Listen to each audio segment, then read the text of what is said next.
A lot of this isn't going to make sense to you, and I'm sorry about that. I'm just going to start at the beginning, with the house.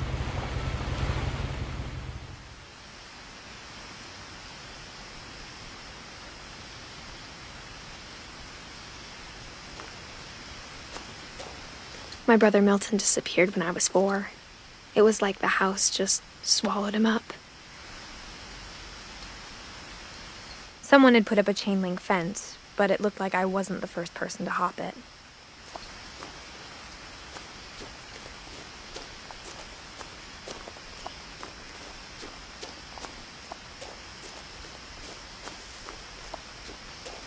I lived here until I was 11, but I wasn't allowed inside half the rooms.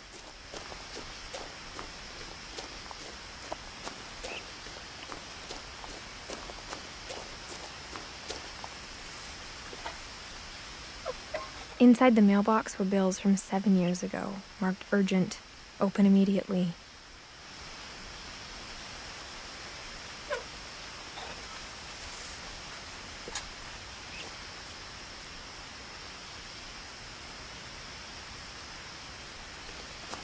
I hadn't been back since my brother Lewis's funeral.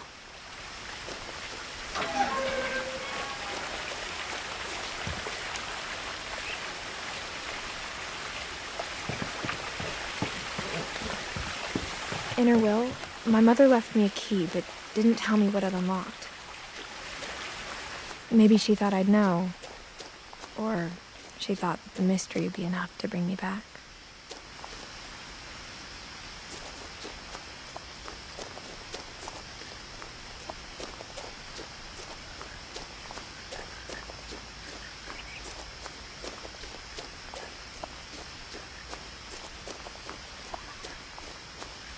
No one had driven this way in a long time, but I saw a few hoof prints.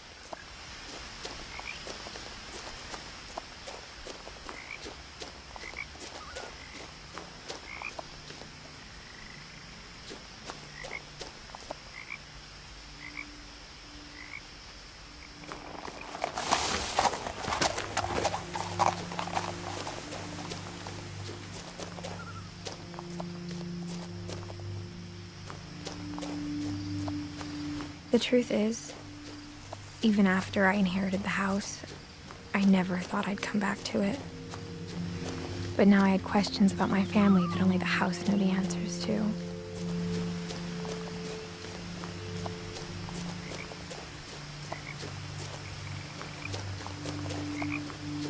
The house was exactly like I remembered it, the way I'd been dreaming about it.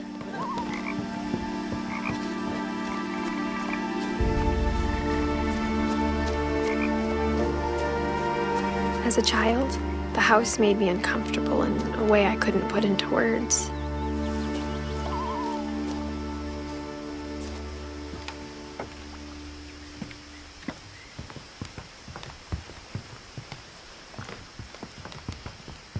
Now, as a 17-year-old, I knew exactly what those words were. I was afraid of the house.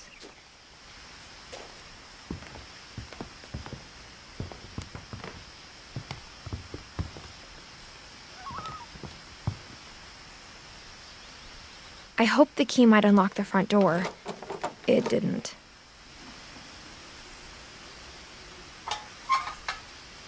Looking in, I felt like the house itself had been waiting for me.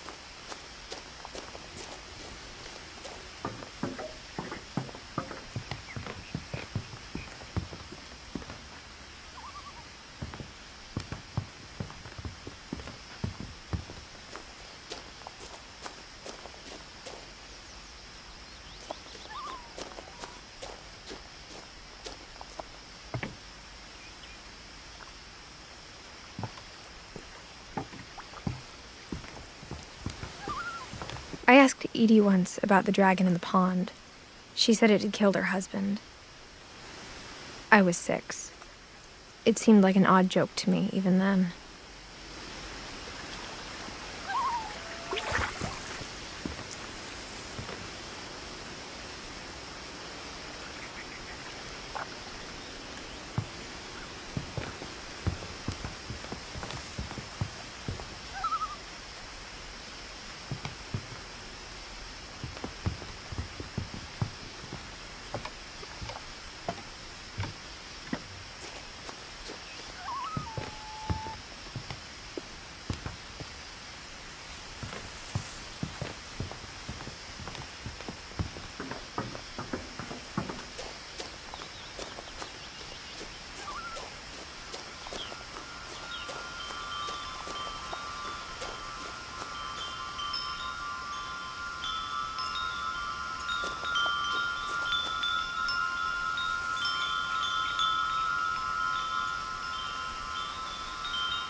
Crawling through the doggy door used to be a lot easier when I was 11.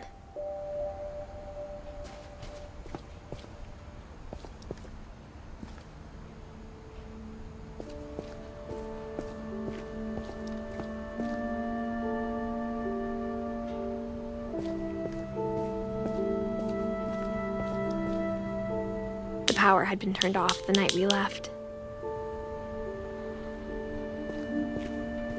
For the first time in years, I felt like I was home.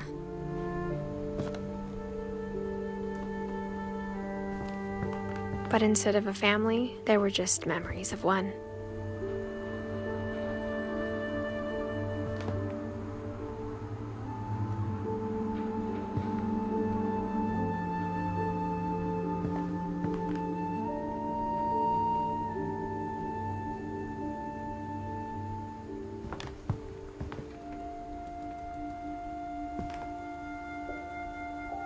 Like how after Lewis started working at the cannery, we all got sick of eating salmon.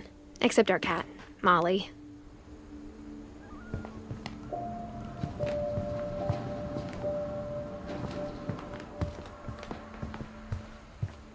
The table was still a wreck from the night we left. It was like a bomb had gone off, killing everyone but sparing the furniture.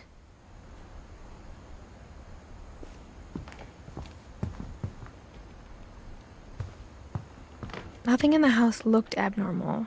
There was just too much of it, like a smile with too many teeth.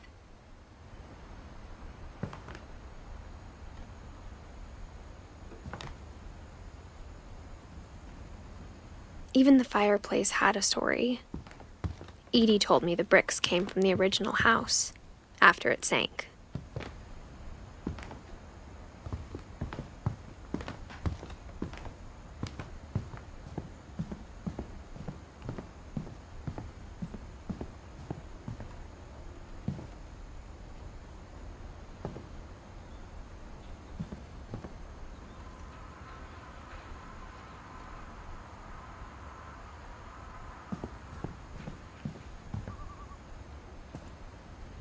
After Milton disappeared, Mom sealed up all the bedrooms.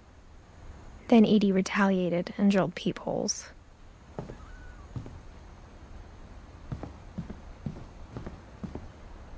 I spent a lot of time playing in Great Uncle Walter's room. I think my mom sometimes regretted not sealing it up. Lewis told me there were secret passages, but I never believed him.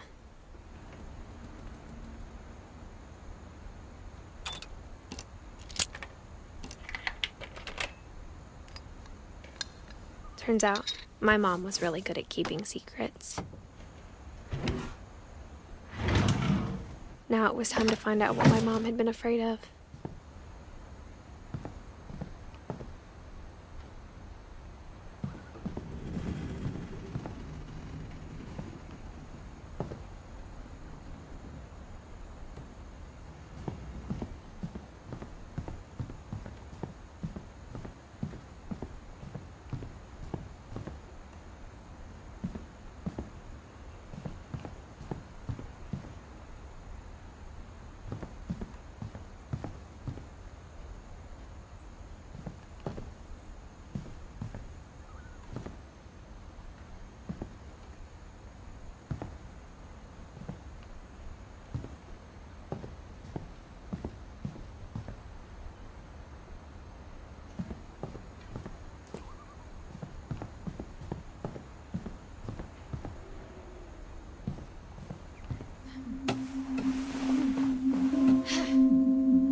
Reading this, maybe it sounds like I had a plan. From the paintings on the wall, it was clear my brother Milton had been here before me.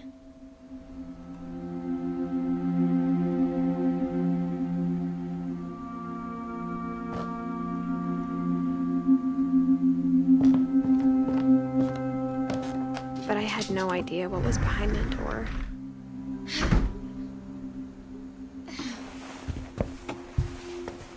Just like I had no idea where all this was gonna lead.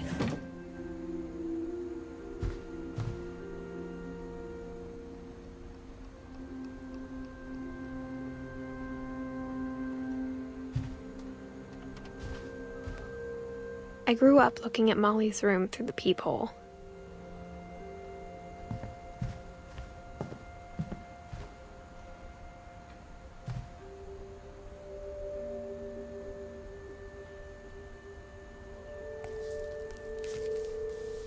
December 13th, 1947. Dear Diary, I'll be gone soon, but I wanted to tell somebody about what's gonna happen. It started when Mom sent me to bed without dinner. I woke up and I was starving, so I looked around for something to eat.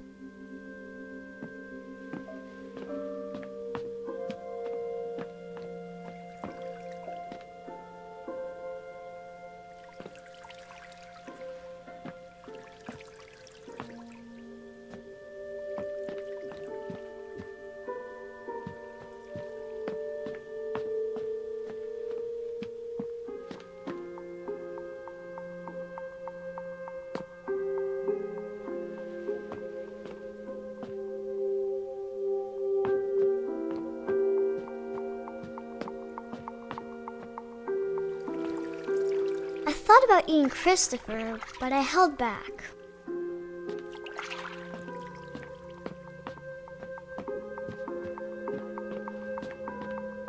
My Halloween candy was all gone.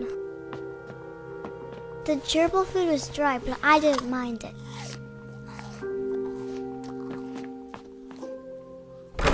Mom, can I come out now? Sweetheart, it's late. Go to sleep.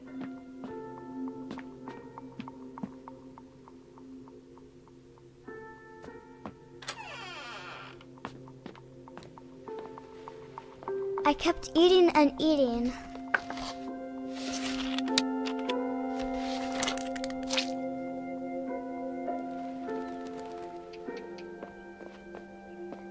I ate a lot of things that night.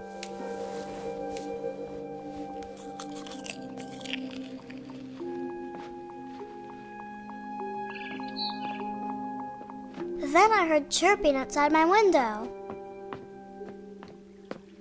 It was a barn swallow going back to her nest.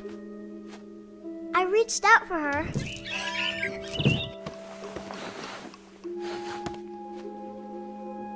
And suddenly, I was a cat.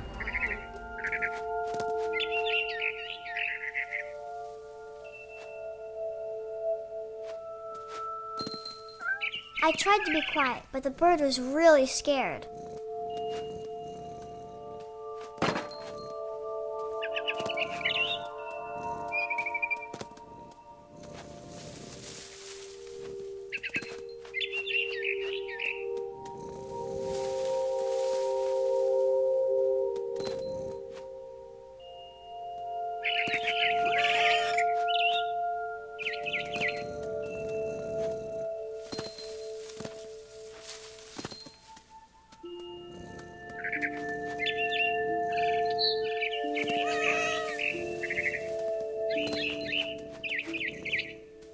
I jumped and I almost got her.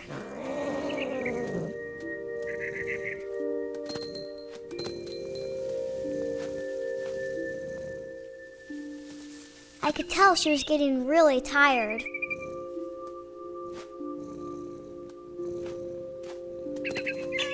Now I was up in the big tree. I promised Dad I wouldn't climb it anymore. All I cared about was eating that mama bird.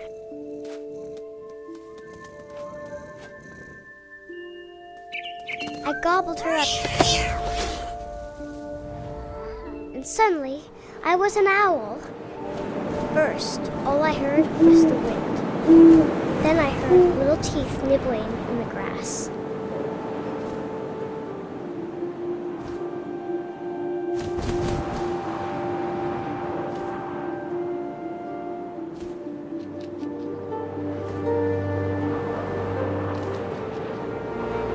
Rabbits.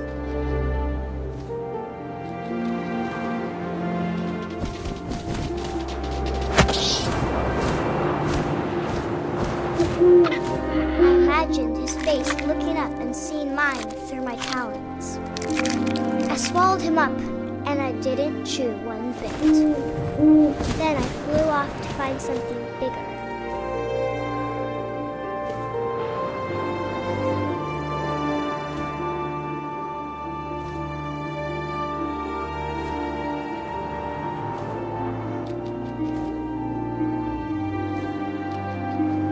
A mama rabbit.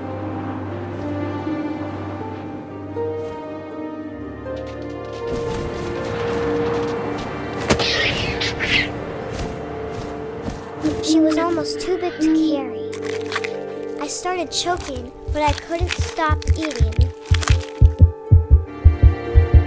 And suddenly, I was a shark.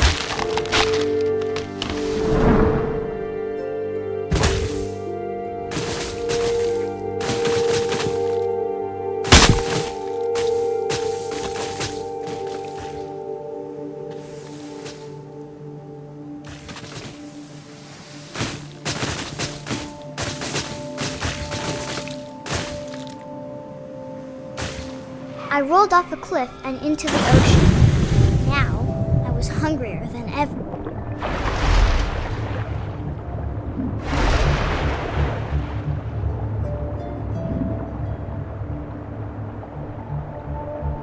I wanted fat, juicy seals. I tore off her flipper, and it tasted really good.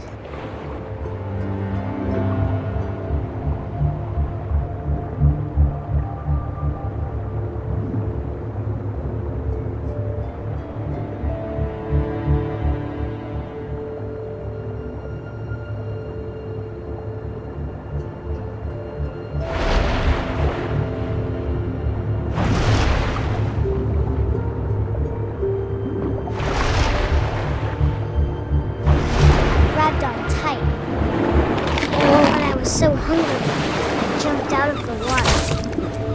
When I opened my eyes, everything had changed.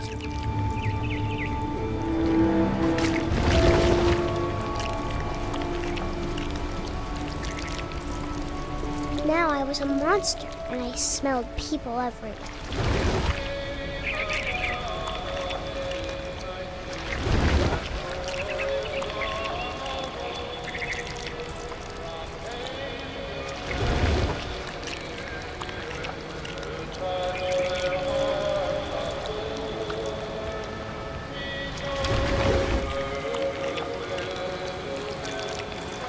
I was big, but I moved real quiet.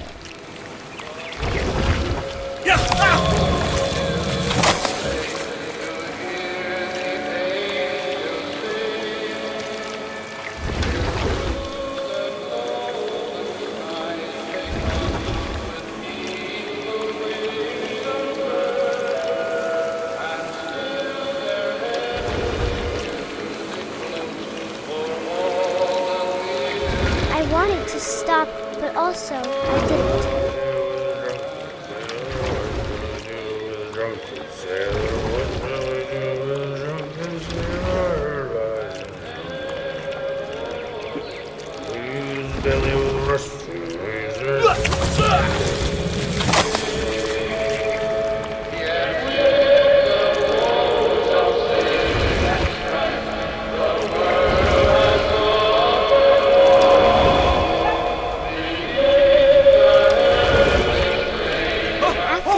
Passenger, I was still hungry. And across the water I smelled something new. Something I had to have, so I swam towards it.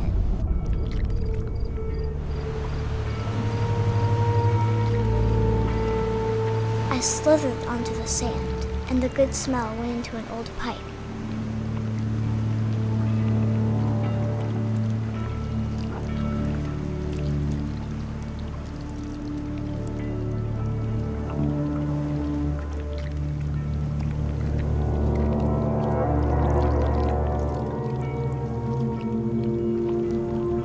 I got closer and closer.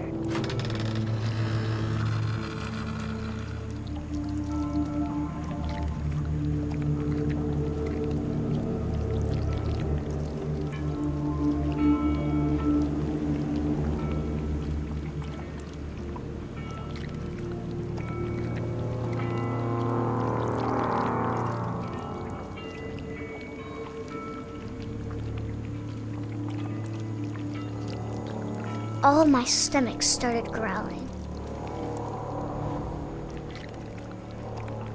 And suddenly, I was me again. I held my breath for a long time, but I couldn't hear anything.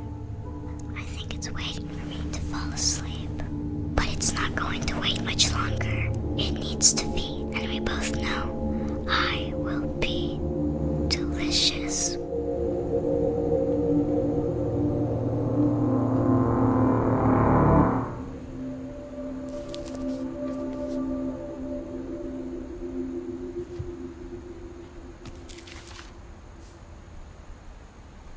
I'm not sure if I believed all of that, but I'm sure Edie would have.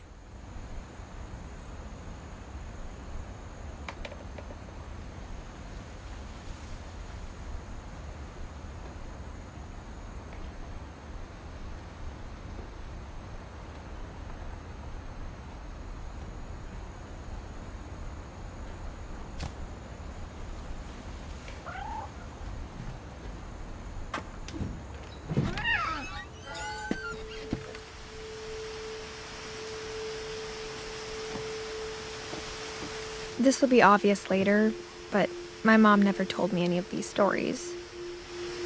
Edie would have, but Mom didn't like bringing up the past.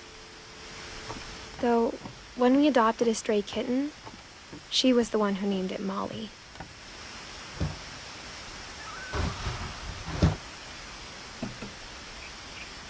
I spent a lot of time in Great-Grandma Edie's room. Edie gave a big interview about a mole man living under the Finch house. My mom was furious. I hadn't thought of myself as Edith Jr. for a long, long time. When Edie told people Sven was killed by a dragon, she could also have said he was building a dragon-shaped slide that collapsed. She could have, but she didn't. Edie knit me a new pair of gloves every year, just in time to replace the old ones. Louis died a week before we left, but Edie had already started to memorialize him.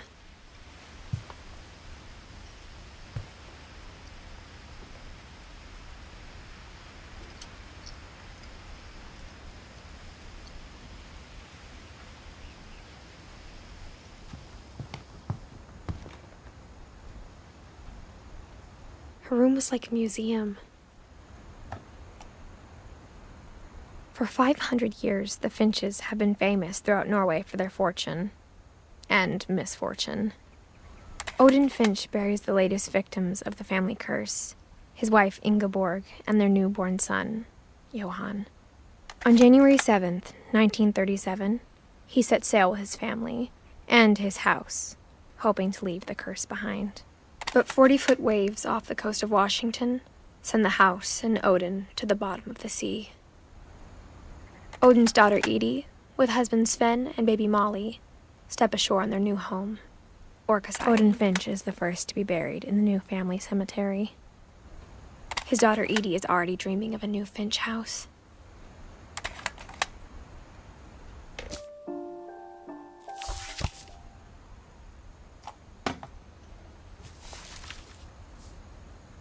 Whatever's wrong with this family, it goes back a long ways.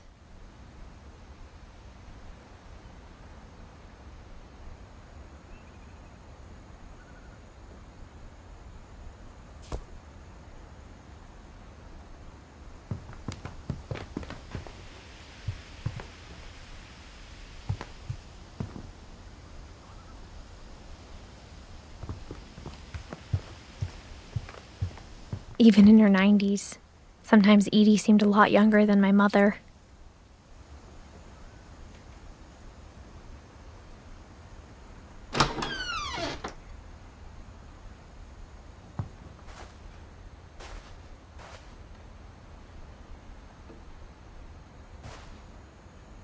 The only trace Grandpa Sam's first wife, Kay, left on the house was the pink bathroom.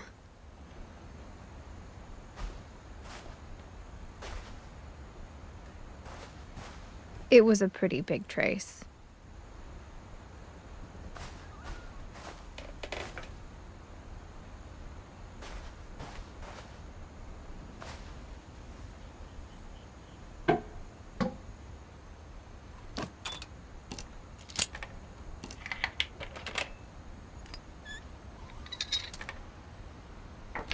There's a secret in this bathroom.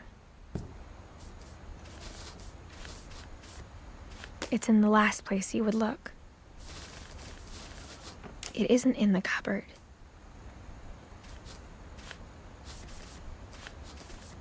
It's hidden in this book.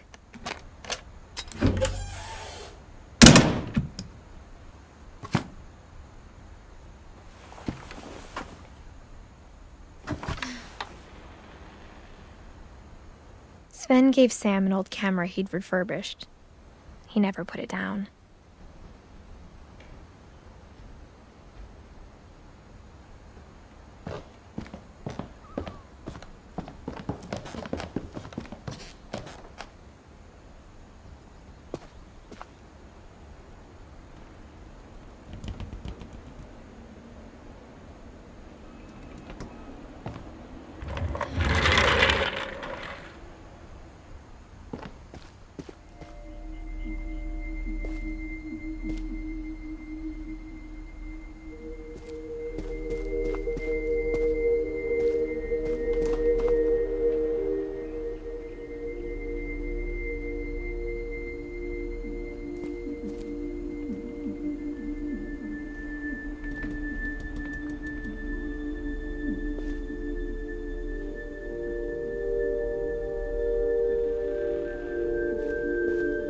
I knew Grandpa Sam had a twin.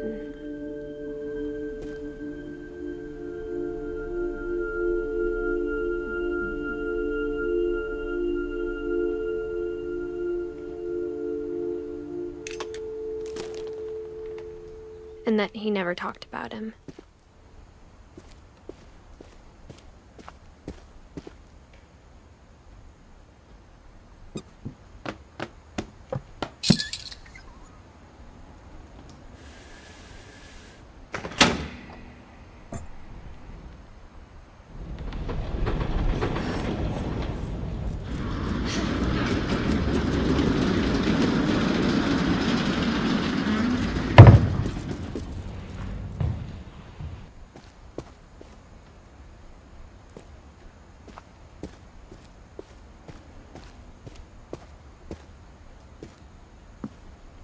I guess my grandpa didn't like history any more than my mom did.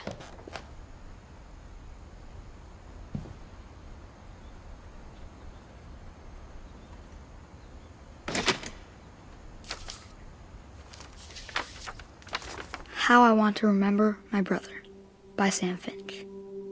The thing I remember is that when he made up his mind, that was it. My brother said he'd die before he ate another mushroom, and he did. At Barbara's funeral, we swore we'd never be afraid again, and he wasn't.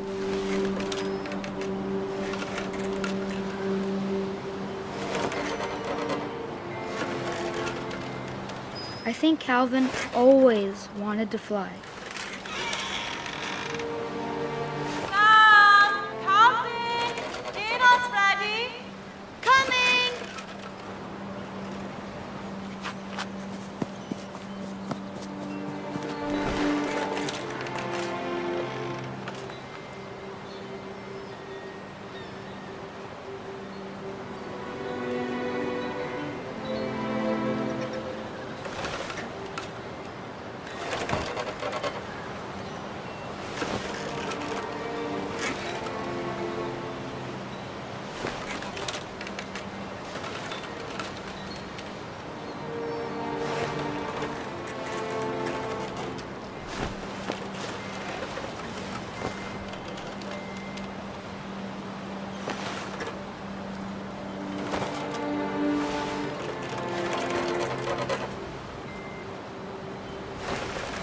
But that day, he finally made up his mind to do it.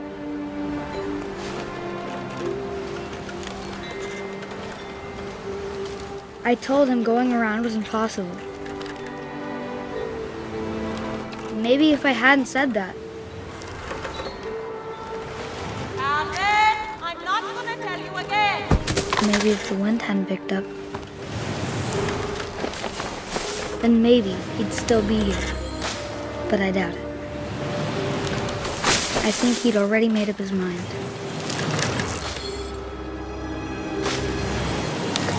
That's what I want to remember about my brother.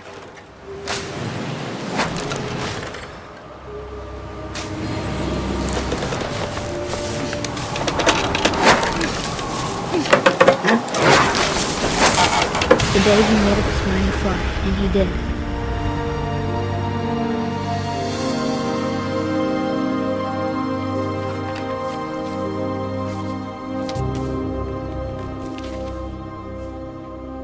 Calvin's story felt strangely familiar.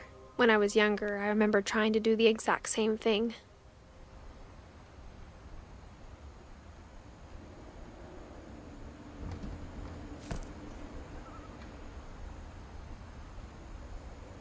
After the funeral, Edie roped off Calvin's half of the room.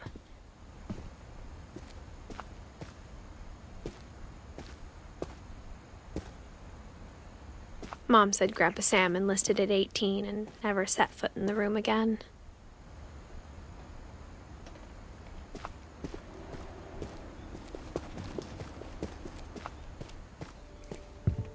The passages were a pretty tight fit. They'd obviously been built for smaller hands and bellies.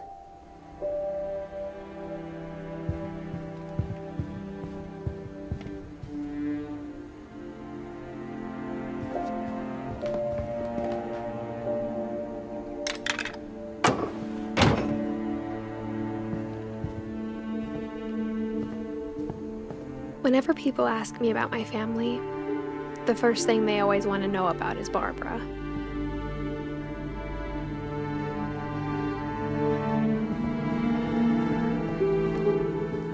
Mom must have locked the third floor stairs on the night we left.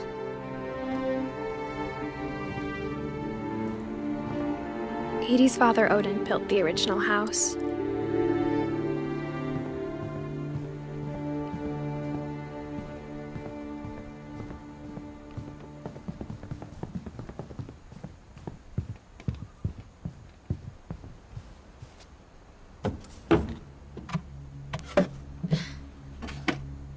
Growing up, I always thought of Barbara as a child star.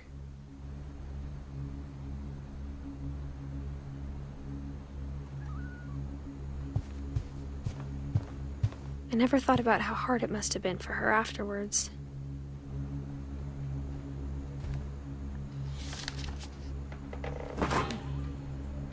Of all the stories people wrote about Barbara's death, I'm surprised Edie saved this one.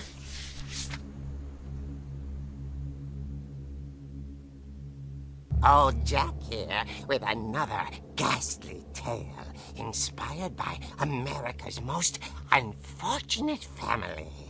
I'm calling it The Surprise Ending of Barbara Finch. As a child star, Barbara was famous for her scream. Now at 16, she was all washed up. A has-been. But in a lucky break, she'd been asked to perform her signature scream at a local convention for monster movie fans. It was just the boost her career needed. Unfortunately, her scream hadn't aged well. Getting better. I think you just need the right motivation. Her biggest fan and current boyfriend, Rick, was about to demonstrate when... Now that was a great scream. It was Barbara's father, Sven. He'd slipped into a table saw and had to be rushed to the emergency room. So Barbara got stuck babysitting her youngest brother, Walter. her convention comeback was cancelled. Okay, I'm hearing frustration, but I'm not hearing terror. What if I tried... A gang of hoodlums in Halloween masks have been terrorizing Orcas Island tonight. Police are urging residents to... That came from the basement. You're right! Also, I loved your delivery on that. Why is your basement door locked? Because my dad likes making puzzles and secret passages. There's a key hidden in the music box. The secret is to keep winding and winding until finally the key pops out. Thanks, babe. I'll be back in a sec. 20 minutes later, Rick hadn't returned. So Barbara went to look for him, right on cue. She reached for the music box. And as she wound the key, she listened for Rick, but the house was silent.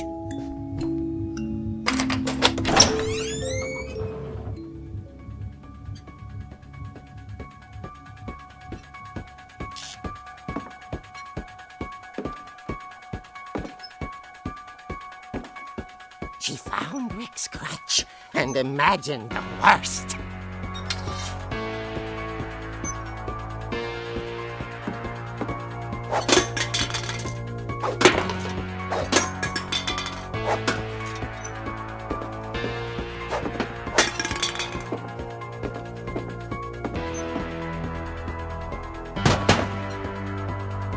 The gang's leader is the infamous Hookman killer, Dr. Carl Hamill, who impaled and then ate his family 10 years ago tonight. The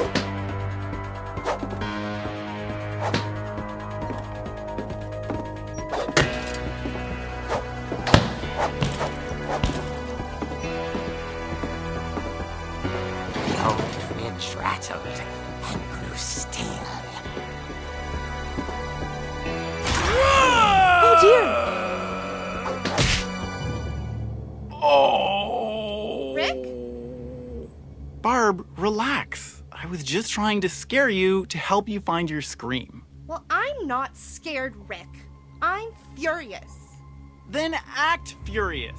All I'm getting from you now is that you're hurt and confused and She threw him out, but she kept a little something to remember him by. Barb, have you seen my other crutch? And she was still holding it when she fell asleep watching the late picture show. Hours later... Barbara! Walter, what's going on up there? Ah! Okay, I'm coming up, but if this is a trick, you're dead, Walter.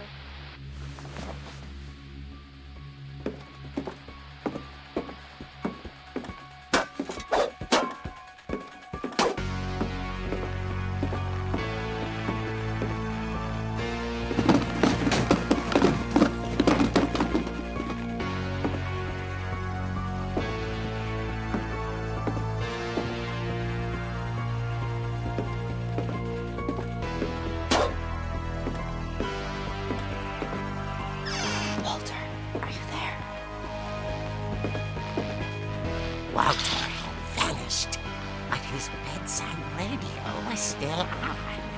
Orcas Island police describe the man as 6 feet tall, with a steel hook for a hand. Residents are urged to lock all doors and windows and notify the police of any suspicious activity. Barbara turned, saw the hook man, and was speechless. He was quite smashing.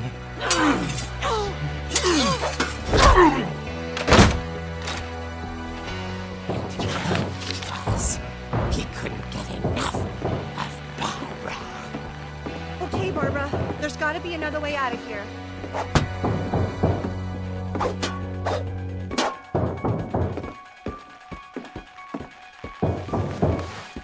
That night, she played her part beautifully.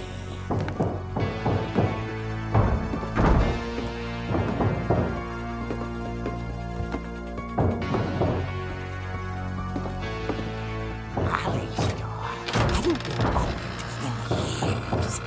The hinges groaned.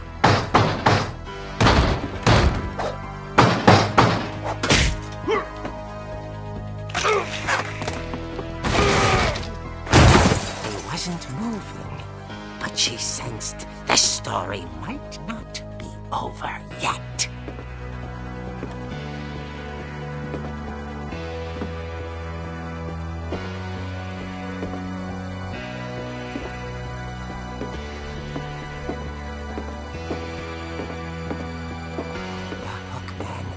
Vanished. She listened for his breathing, but all she heard was...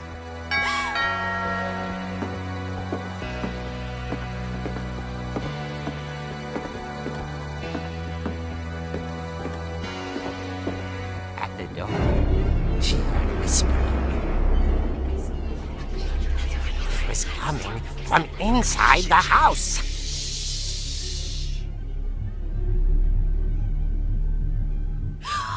Oh dear.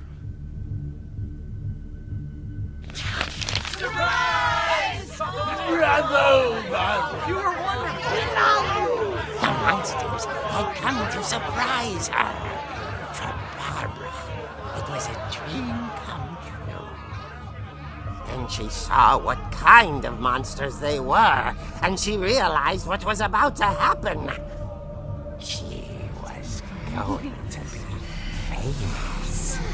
And with her final breath, Barbara Finch gave the performance of her life.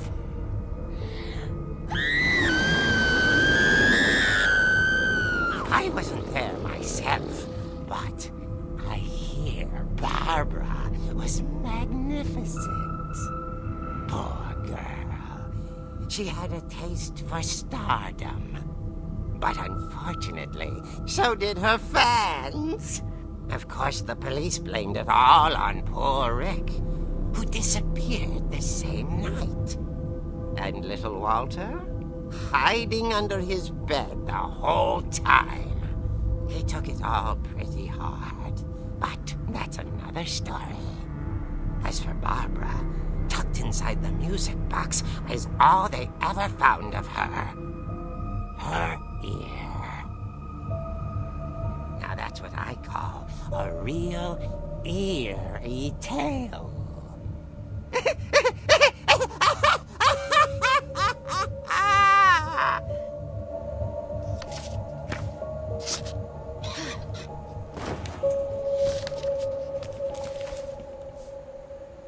Edie told me all Barbara wanted was to be remembered, as absurd as that comic was. Maybe what Edie saw was a happy ending.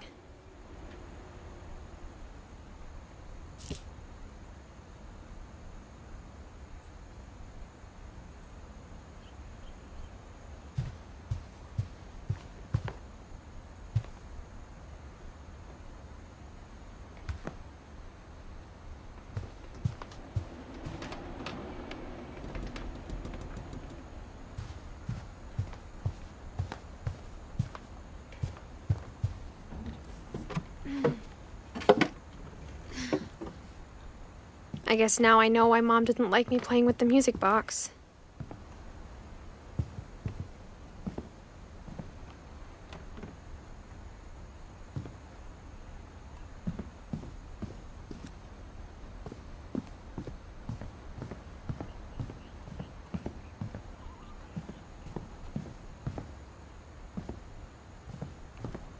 It's funny. All those times I played with the music box and never found the basement key.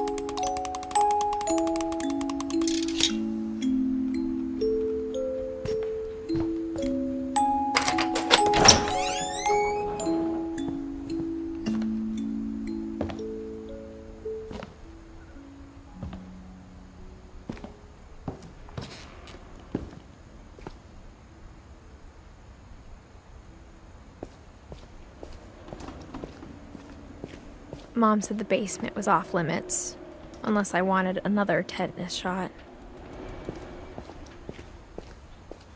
I saw Edie sneak down to the basement once, carrying packages. I thought maybe she was hiding presents. It turned out she was hiding a lot more than that.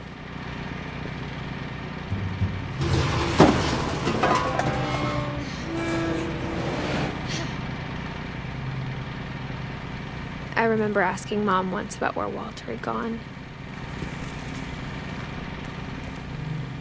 She said after Barbara died, he got as far away as he could.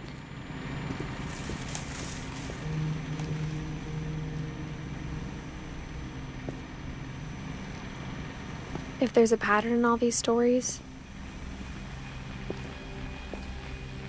I think it's that none of us has gotten very far.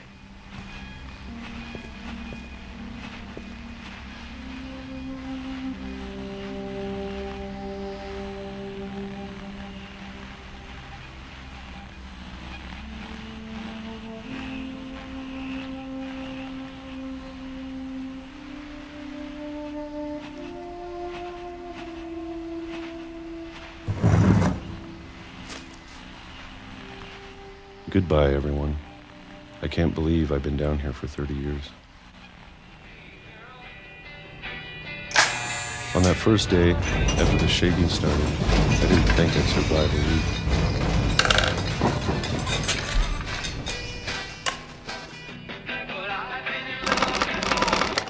But after a few days, I settled into a routine.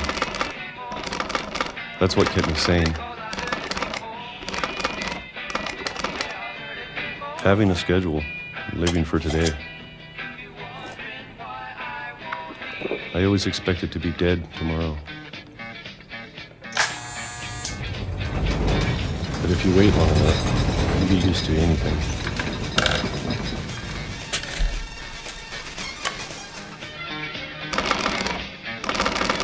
Even a monster on the other side of the door starts to feel normal. Almost friendly.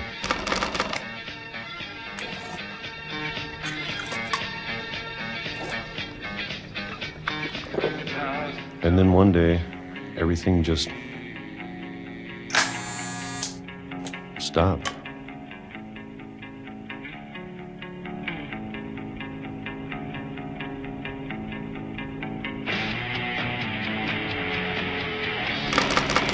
Whatever that thing was, it was gone.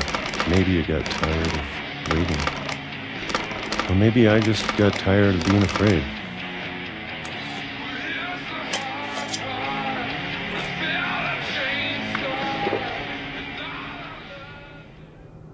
It's been a week now, the longest in 30 years. I'm done waiting. I have to leave while I still can.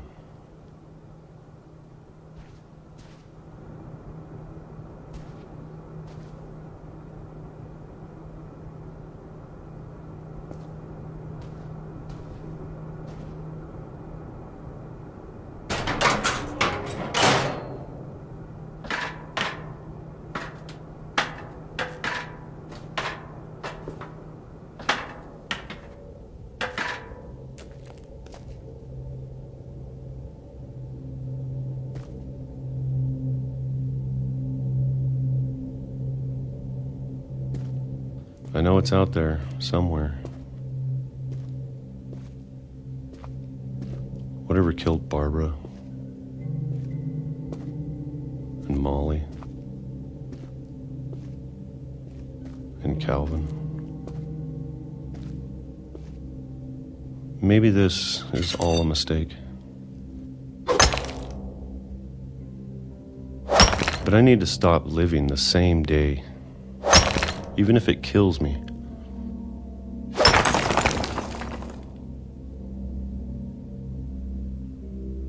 Whatever's out there, I want you to know I'm ready for it. I'm going to appreciate all of it, especially the food. I don't mind if I only have a year left.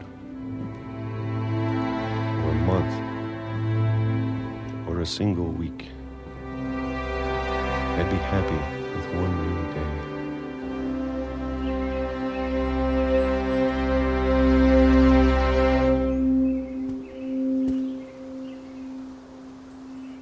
already imagine the sun on my face.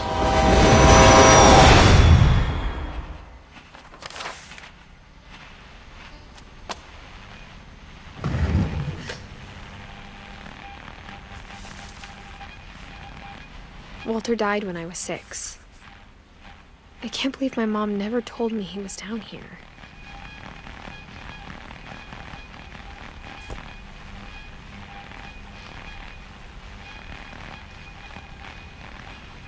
I'm sure my mom was trying to protect me.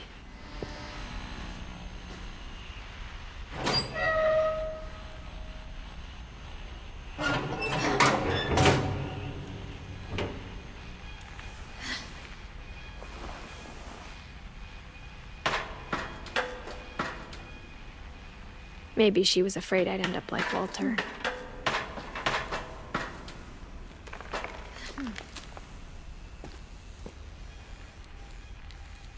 But if she never told me about an uncle under the house, I can only imagine what else she was hiding. I don't want to make the same mistakes she made.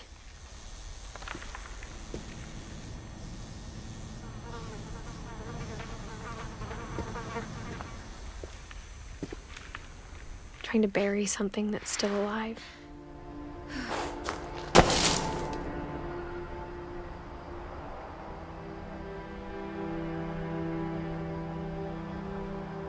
Now that there's only one of us left, or maybe 2, I thought it was time I heard the stories for myself and found out what happened to everyone else. But now I'm worried the stories themselves might be the problem. Maybe we believed so much in a family curse, we made it real.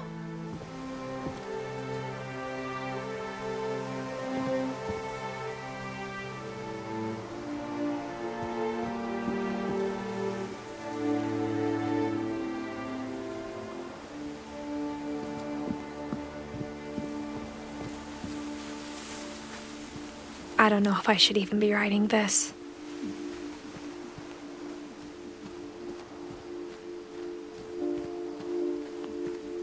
Maybe it'd be better if all this just died with me.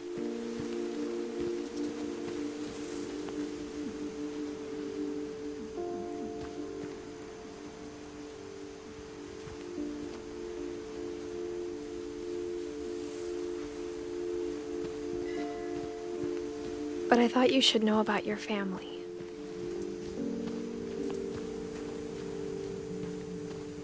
And the history you're a part of.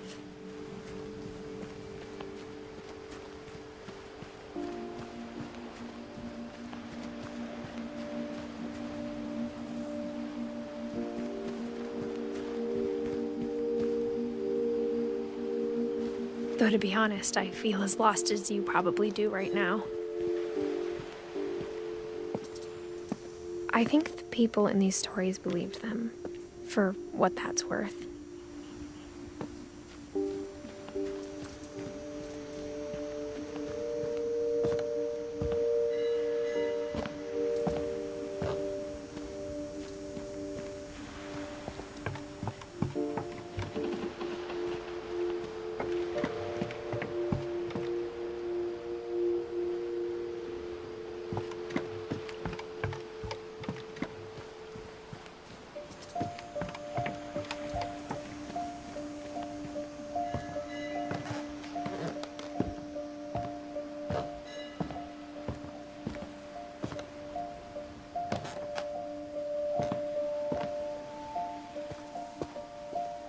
And when you look at the house, that history of imagination and stubbornness and madness, any of it seems possible.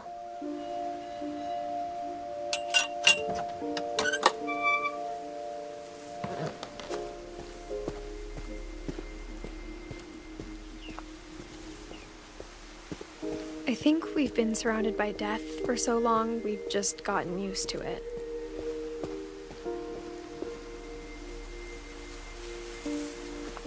What kind of family finishes building a cemetery before starting the house?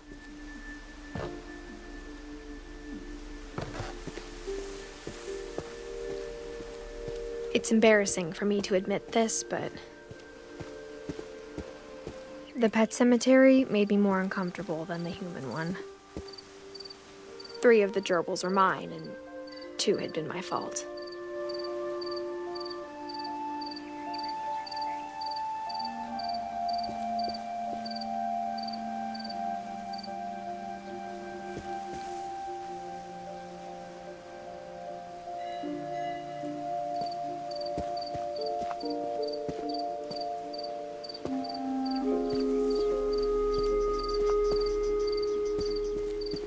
Sven built the house, but it was Edie who designed the cemetery.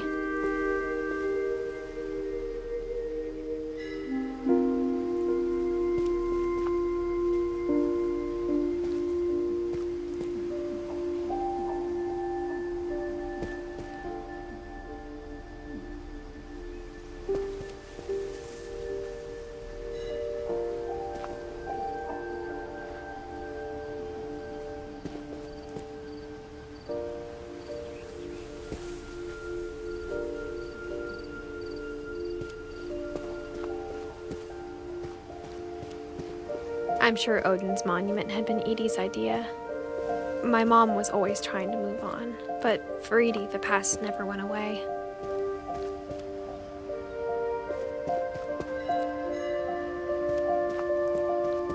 She could see it poking out of the water at low tide.